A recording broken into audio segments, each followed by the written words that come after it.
दोस्तों, स्वागत है आपका मेरे YouTube चैनल इंग्लिश बाबू पर। और आज मैं फिर हाजिर हूँ आपके साथ एक नई स्टोरी लेकर। और दोस्तों, आज जो स्टोरी मैं आपके लिए लेकर आया हूँ ये एक शॉर्ट मॉरल स्टोरी है। ये एक फ़नी स्टोरी है, बहुत ही मज़ेदार कहानी है, सुनकर आपको बहुत मज़ा आएगा। उसके अलावा इस स्टोरी में आपको कुछ नए इंग्लिश के वर्ड मीनिंग सीखने को मिलेंगे, उनकी करेक्ट प्रोनाउंसिएशन के बारे में पता चलेगा और हमेशा की तरह जो इसका ग्रामर का पार्ट है उसे बिल्कुल डिटेल में कवर करेंगे, तो एक एक स्ट्रक्चर को आप बहुत आसानी से सीख पाएंगे। तो चलिए दोस्तों, आज की इस कहानी को हम शुरू करते हैं। और सबसे पहले कहानी का टाइटल देखते हैं। कहानी का टाइटल है द ड्रीमर ऑफ कोंकण। क्या मतलब हुआ दोस्तों? ड्रीम आपने ज़रूर सुना होगा। ड्रीम का मतलब होता है सपना या फिर सपना देखना, और ड्रीमर का मतलब होता है सपना देखने वाला। तो इस लाइन का क्या अर्थ हुआ? द ड्रीमर ऑफ कोंकण, मतलब कि कोंकण का सपना देखने वाला। तो दोस्तों, ये आज की इस कहानी का टाइटल है, शीर्षक है। और अब मैं इसे पढ़ना शुरू करता हूँ। आपसे रिक्वेस्ट है आप इस कहानी को बिल्कुल ध्यान से सुने। और यदि आज की स्टोरी में आपको कोई नया वर्ड या फिर नया स्ट्रक्चर देखने को मिले तो आप उसे नोट भी ज़रूर करें। तो चलिए इसको शुरू करते हैं। वंस देयर लिव्ड आ ब्राह्मण इन आ विलेज कॉल्ड कोंकण। क्या मतलब हुआ दोस्तों? ये जो हमारा वाक्य है ये पास्ट इंडेफिनिट का अफर्मेटिव वाक्य है। और जब पास्ट इंडेफिनिट में कोई भी अफर्मेटिव का वाक्य बनाया जाता है तो वहाँ वर्ब की सेकंड फॉर्म का प्रयोग किया जाता है। लिव का मतलब होता है रहना, किसी स्थान पर निवास करना, और ये सेकंड फॉर्म है। तो इस लाइन का क्या अर्थ हुआ? वंस, एक बार, देयर लिव्ड अ ब्राह्मण, मतलब एक ब्राह्मण रहता था, इन अ विलेज कॉल्ड कोंकण, एक कोंकण नाम के गांव में, या कह सकते हैं नामक गांव में। तो इस पूरी लाइन का क्या अर्थ हुआ कि एक बार एक कोंकण नाम के गांव में एक ब्राह्मण रहता था। हिज नेम वॉज मुंगेरी लाल। दोस्तों, ये जो हमारा वाक्य है ये सिंपल पास्ट का वाक्य है। सिंपल पास्ट का मतलब होता है जब आप पास्ट में ऐसा वाक्य बनाते हैं जहाँ पर किसी भी नाउन या फिर एडजेक्टिव का प्रयोग किया जाता है और साथ में वॉज या वर्ब का प्रयोग किया जाता है हेल्पिंग ऑफ के रूप में। तो इस तरह का जो वाक्य है वो सिंपल पास्ट का वाक्य कहलाता है। और यदि वहाँ सब्जेक्ट सिंगुलर हो तो उसके साथ वॉज का प्रयोग किया जाता है। हिज नेम, मतलब कि उसका नाम, हिज नेम वॉज मुंगेरी लाल, मतलब उसका नाम मुंगेरी लाल था। चलिए आगे देखिए।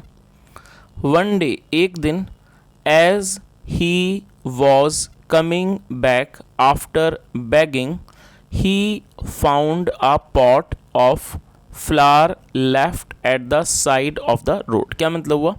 वन डे मतलब कि एक दिन, एज जैसे कि, ही वॉज कमिंग बैक। दोस्तों, ये जो वाक्य है ये पास्ट कॉन्टीन्यूअस का सेंटेंस है। पास्ट कॉन्टीन्यूअस का मतलब होता है जब हम पास्ट में ऐसा वाक्य बनाते हैं जहाँ ये दिखाते हैं कि पास्ट में कोई क्रिया चल रही थी, हो रही थी। इस तरह का वाक्य पास्ट कॉन्टीन्यूअस का वाक्य कहलाता है जहाँ पर वॉज या वर्ब का प्रयोग किया जाता है हेल्पिंग वर्ब के रूप में, और साथ में वर्ब की फोर्थ फॉर्म लगाई जाती है। तो इस लाइन का क्या अर्थ हुआ?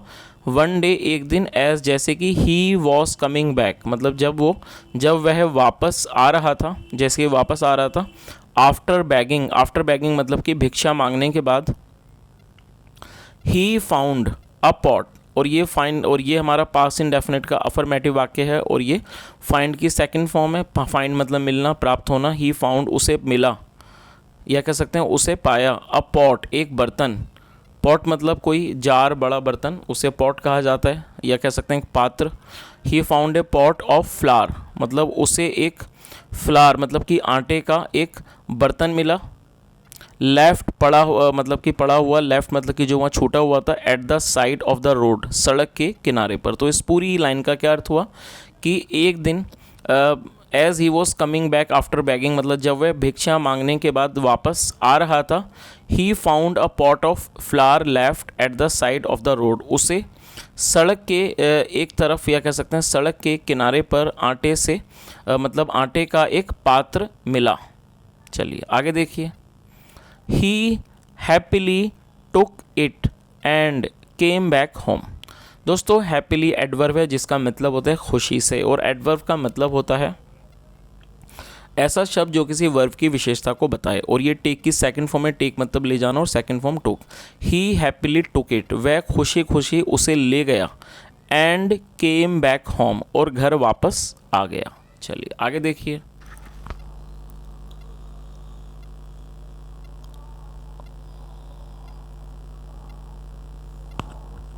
He hung it up near the bed, and as he lay down to sleep, he started dreaming about it। क्या मतलब हुआ? He hung it।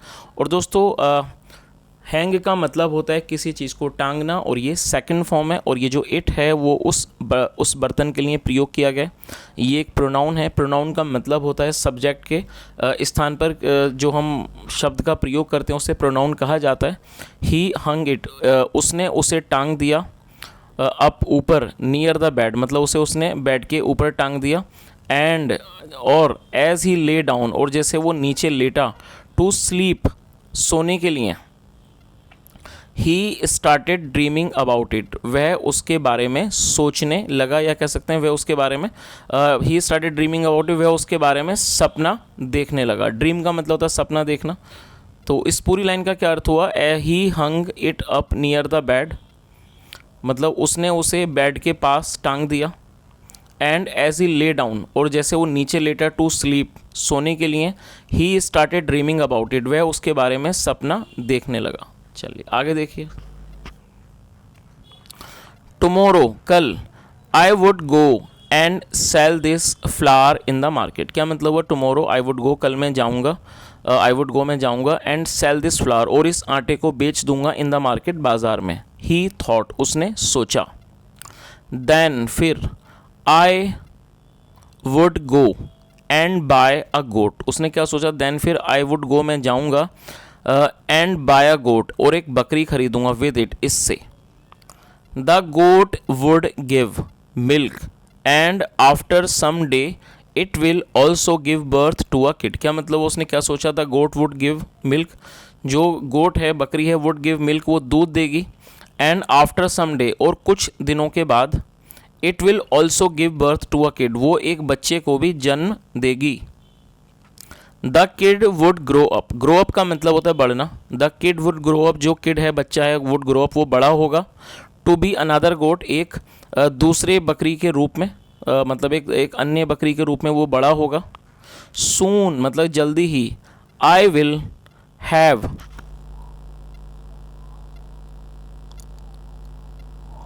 Soon I will have an entire herd, और हर्ड का मतलब होता है झुंड। तो उसने क्या सोचा? सून जल्दी ही, I will have an entire herd. और दोस्तों ये जो आप वाक्य देख रहे हैं, ये एपिस्ट्रोफी डबल एल का मतलब विल हैव, ये हमारा फ्यूचर पजेसिव का वाक्य है। फ्यूचर पजेसिव का मतलब होता है जब हम वर्तमान में रहते हुए फ्यूचर में ये दिखाते हैं कि फ्यूचर में हमारे पास कोई वस्तु होगी, हम उस वस्तु के मालिक होंगे, तो इस तरह का जो वाक्य है वो फ्यूचर पजेसिव का वाक्य कहलाता है। जब आप फ्यूचर में किसी भी चीज़ के ऊपर अपना अधिकार दिखाना चाहते हैं, या आप ये दिखाते हैं कि फ्यूचर में आपके पास भविष्य में कुछ होगा, तो आप इस चीज़ को नोट कर सकते हैं कि इस तरह का जो वाक्य है वो फ्यूचर पजेसिव वाक्य कहलाता है। तो इस लाइन का क्या अर्थ हुआ? सून जल्दी ही, I will have an entire herd मतलब जल्दी ही मेरे पास एक पूरा झुंड होगा। देन फिर, I will sell the herd, फिर मैं झुंड को बेच दूंगा, इन द मार्केट बाजार में। चलिए आगे देखिए।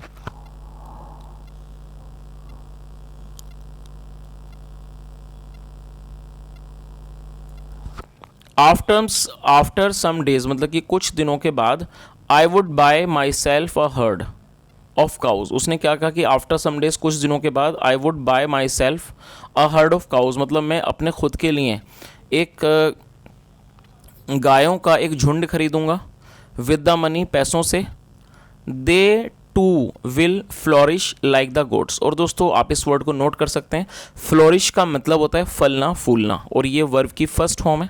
और टू मतलब भी, और दे टू। और दोस्तों दे का मतलब होता है वे या फिर वे लोग। जब सब्जेक्ट में एक से अधिक व्यक्ति शामिल होते हैं तो वहाँ पर दे का प्रयोग किया जाता है, जो कि एक प्लूरल नाउन है। और ये जो दे है ये गायों के लिए प्रयोग किया गया है। तो क्या मतलब हुआ इस लाइन का? क्योंकि यहाँ पर वो गायों के बारे में सोच रहा है कि उसने सोचा कि I would buy my self A heard of cows मतलब मैं अपने लिए गायों का झुंड खरीदूंगा पैसों से। They too will flourish like the goats और वे भी मतलब कि फलेंगी फूलेंगी लाइक द गोट्स, बकरियों की तरह। चलिए आगे देखिए। और दोस्तों यहाँ पर आप इस चित्र के माध्यम से इसको बहुत अच्छे से समझ सकते हैं कि जैसा वो जो व्यक्ति है वो इस तरह का सपना देख रहा है और वो अपने सपने में इन सारी चीज़ों को देख रहा है। चलिए आगे देखिए, और आगे हमें स्टोरी में पता लगेगा कि ये सपना पूरा होता है या नहीं। When I would have enough cattle, I would sell a part of them and with the money buy myself a house। क्या मतलब हुआ? When I would have enough cattle, दोस्तों enough का मतलब होता है काफ़ी या फिर पर्याप्त। तो उसने क्या सोचा? When I would have enough cattle, और cattle का मतलब मवेशी जानवर, जब मेरे पास पर्याप्त मात्रा में मवेशी होंगे।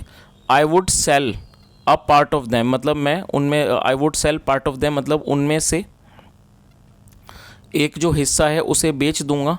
एंड विद द मनी, और पैसों से, bye my self a house, उन पैसों से अपने लिए घर खरीदूंगा। चलिए आगे देखिए।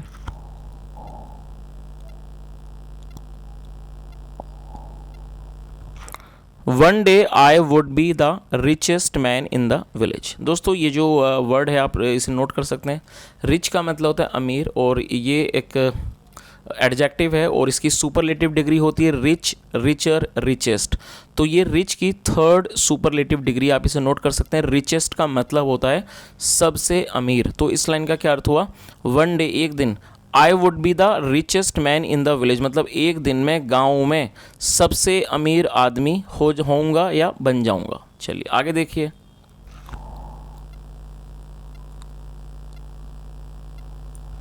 Then one day I would get married. क्या मतलब हुआ? देन फिर, देन वन डे, फिर एक दिन, आई वुड गेट मैरिड मतलब कि मेरी शादी हो जाएगी, मेरा विवाह हो जाएगा। To a beautiful and loving girl, एक सुंदर और प्यारी लड़की से। बट लेकिन, it is not as if I would run around my wife. उसने क्या सोचा? लेकिन ऐसा नहीं होगा कि मैं उसके आगे पीछे घूमूंगा। क्या मतलब हुआ? But it is not as if I would run around my wife, मतलब ऐसा नहीं होगा कि मैं अपने पत्नी के पीछे घूमूंगा, पत्नी के आसपास घूमूंगा। I would even beat her like this if she ever disobeyed me. क्या मतलब हुआ? और दोस्तों आप इस वर्ड को नोट कर सकते हैं। डिसओबे एक वर्ब है जिसका मतलब होता है किसी की आज्ञा का पालन ना करना, जिसे अवज्ञा कहा जाता है, और ये सेकंड फॉर्म है। तो इस लाइन का क्या अर्थ हुआ?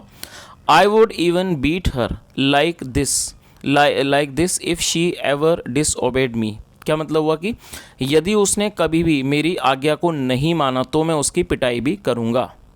सो thinking he lifted a stick. So thinking मतलब ऐसा सोचते हुए, ही लिफ्टेड अ स्टिक, और लिफ्ट की सेकंड फॉर्म है, लिफ्ट मतलब उठाना, और सेकंड फॉर्म है सो थिंकिंग, सोचते हुए, ही लिफ्टेड अ स्टिक, उसने एक लाठी को उठाया। एंड स्विंग, और उसे घुमाया। इट, एंड स्विंग इट, और उसको उसने घुमाया। The stick hit the pot, और वो जो स्टिक थी क्या करा उसने? हिट द पॉट, वो उस बर्तन से टकराई, वो उस बर्तन से लगी। एंड इट ब्रोक, और वो टूट गया। स्पिलिंग बिखेरते हुए, द फ्लोर आटे को, ऑल ओवर हिम मतलब। तो इस पूरी लाइन का क्या अर्थ हुआ? The stick hit the pot and it broke spilling the floor all over him, मतलब जो स्टिक थी, जो लाठी थी, वो उस बर्तन से, मतलब जो पॉट था, जो आटे का जो बर्तन था, उससे लगी, उससे वो टकराई। एंड इट ब्रोक, और वो टूट गई। Spilling the flower all over him, उसके ऊपर आटे को उसके ऊपर बिखेरती हुई। चलिए आगे देखिए। ही वॉज शॉक्ड, वह हैरान था। At what he had done, कि वह उसने, at what he had done मतलब जो उसने किया था वह उस पर हैरान था। He had destroyed all his wonderful dreams. क्या मतलब हुआ? ही हैड डिस्ट्रॉयड, वो और डिस्ट्रॉय का मतलब होता है नष्ट कर देना, और ये थर्ड फॉर्म है। और दोस्तों इस वाक्य में हैड के साथ थर्ड फॉर्म का प्रयोग किया गया है, तो आपको ये चीज़ याद रखनी है। जब किसी भी वाक्य में हैड के साथ वर्ब की थर्ड फॉर्म का प्रयोग किया जाता है तो इस तरह का जो वाक्य है वो पास्ट परफेक्ट का वाक्य कहलाता है। तो इस लाइन का क्या अर्थ हुआ? He had destroyed all his wonderful dreams, मतलब उसने अपने सारे अद्भुत सपनों को नष्ट कर दिया था। चलिए आगे देखिए। और दोस्तों ये इस कहानी का जो मॉरल है वो भी एक बार देख लेते हैं, अच्छे से समझ लेते हैं क्या मॉरल है। Don't count your chickens before they hatch. क्या मतलब हुआ? दोस्तों इस मॉरल का अर्थ हुआ कि जब तक आपकी सोची गई योजना जो है वो पूर्ण रूप से ठीक नहीं हो जाती है या वो सही नहीं हो जाती है, तब तक आपको कोई भी कोई भी मतलब उस पर विश्वास नहीं करना चाहिए या फिर आपको कोई भी योजना नहीं बनानी चाहिए। तो दोस्तों ये आज की एक बहुत छोटी सी स्टोरी थी अच्छे से मॉरल के साथ। और यदि आपको आज की कहानी अच्छी लगी हो, मेरा पढ़ाने का प्रयास अच्छा लगा हो, तो आपसे रिक्वेस्ट है वीडियो को लाइक करें, शेयर करें, चैनल को सब्सक्राइब करें और यदि कोई सुझाव हो तो कमेंट के माध्यम से ज़रूर बताएं। सुनने के लिए thank you so much. Have a nice day and bye.